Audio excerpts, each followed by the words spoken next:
Começa agora o nosso UFMT Ponto Ciência e a jovem cientista de hoje é Raíza Batalha, do curso de Geologia da UFMT.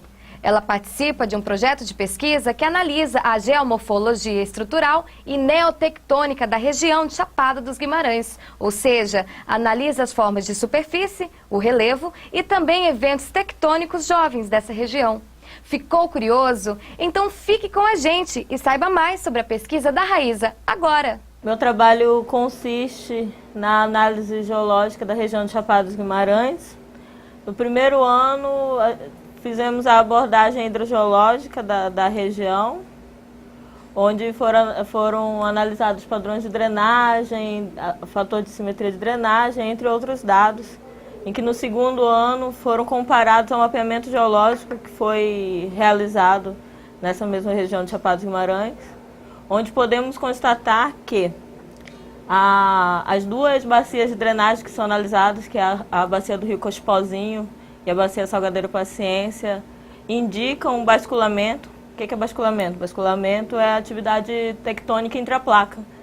Então, nas duas bacias nós tivemos índices de atividade tectônica recente, ou seja, nos últimos 2 bilhões de anos, a Chapada dos Guimarães teve abalos sísmicos, entre outros. No ano de 2012, agora, vigência 2011-2012, nós fizemos a análise estrutural da área, com a qual foi possível, está sendo possível comprovar melhor e sistematizar esses locais onde estão ocorrendo essas atividades neotectônicas da região de Chapada, e para que possa ter um melhor entendimento científico mesmo da região. É nisso que tem consistido o trabalho de PIBIC.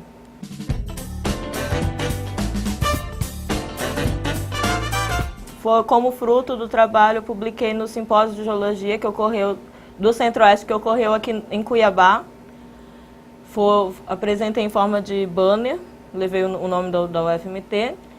E no ano seguinte fui para o Congresso de Geologia, Congresso Brasileiro de Geologia em Belém, e lá eu consegui fazer a abordagem do mapeamento geológico comparado com a análise de drenagem da região, que foi muito bom, teve um respaldo muito bom. A comunidade científica nacional mesmo teve um bom retorno pelo que foi abordado na região. E fica, né, o intuito de concluir as análises do que tem sido estudado. Então, e finalmente, a partir dessa análise geológica, hidrogeológica, estrutural e geomorfológica da região de Chapada dos Guimarães, é possível que possamos entender finalmente por que não existe água subterrânea na região.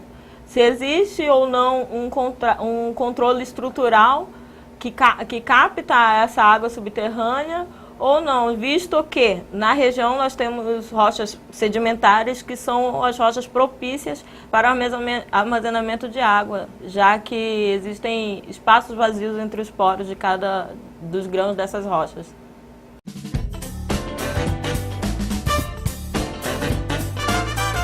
No período de vigência de 2012, no nosso plano de trabalho eu tenho 3 procedimentos básicos para fechar essa ideia, que é o quê? O fechamento da etapa de campo do mapeamento geológico, fazer um mapeamento estrutural através de mapas que são feitos em softwares como o ArcGIS, entre outros programas, e além disso, fazer um mapeamento de controle estrutural da região e a parte da análise geomorfológica, né, do mapa geomorfológico. Todos esses mapas eles são realizados em softwares e são completados os seus limites, os seus detalhes que a constituem em campo. São realizados trabalhos em campo. No mês de setembro foi realizada uma visita em campo para estarmos delimitando limites de lineamento tectônicos que são falhas ou fraturas, né? E foi, inclusive, observado que existe um controle geológico, da formação geológica com esses fraturamentos, né? E muitas vezes não existe. indicando aí o controle neotectônico.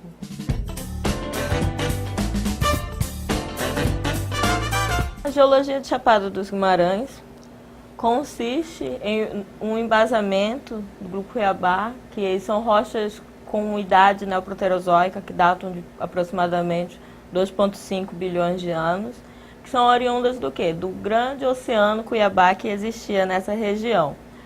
Essas rochas elas foram litificadas a partir do choque de duas áreas cratônicas, que fecharam esse continente e litificaram essas rochas.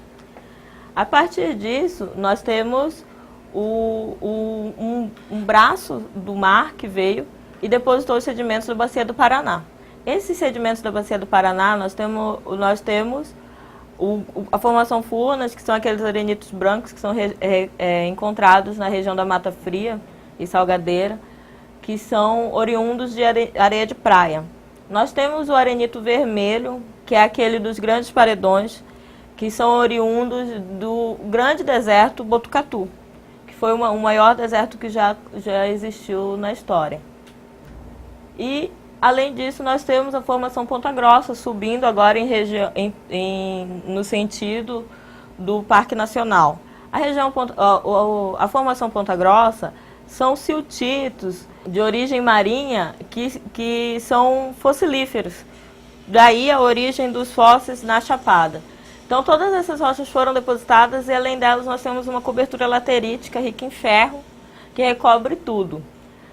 Dentro do meu trabalho, na parte de análise de drenagem, depois com o mapeamento, foi possível observar que esse padrão ele não segue um padrão preferencial de acordo com as rochas, com as litologias ali encontradas. E, além disso, nós fizemos o fator de assimetria da bacia de drenagem, das duas bacias de drenagem da área de estudo. Esse fator de assimetria nos levou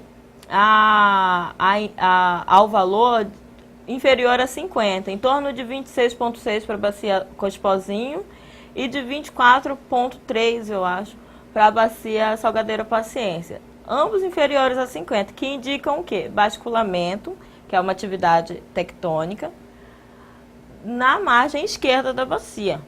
A partir desse dado foram realizadas etapas de campo, em que foi possível averiguar lugares como, por exemplo, a Casa de Pedra, ali no Parque Nacional, que nós temos uma evidência de atividade tectônica recente. Por quê?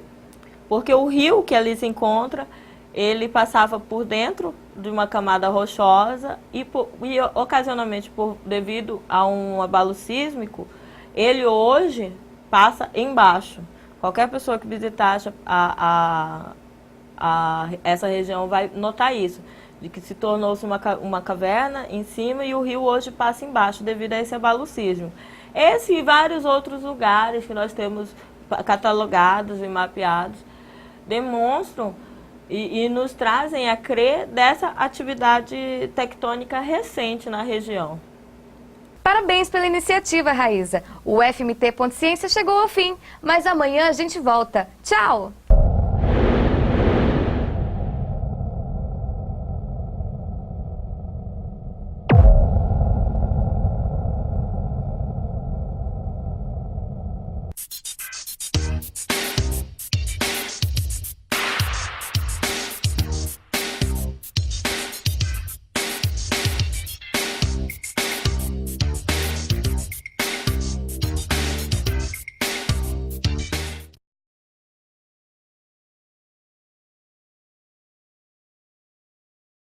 A Turma do Combate está de volta. Essa turminha voltou para avisar que agora eles estão em alerta todos os dias, convocando todos para combater a dengue. Para eles, dengue é um assunto sério e toda a família, amigos e vizinhos devem estar juntos nesta luta. E não é só em casa que a Turminha do Combate está em ação. Nas ruas e na escola, lá estão eles para avisar que se cada um fizer a sua parte, a dengue não vai incomodar. Entre para a Turma do Combate.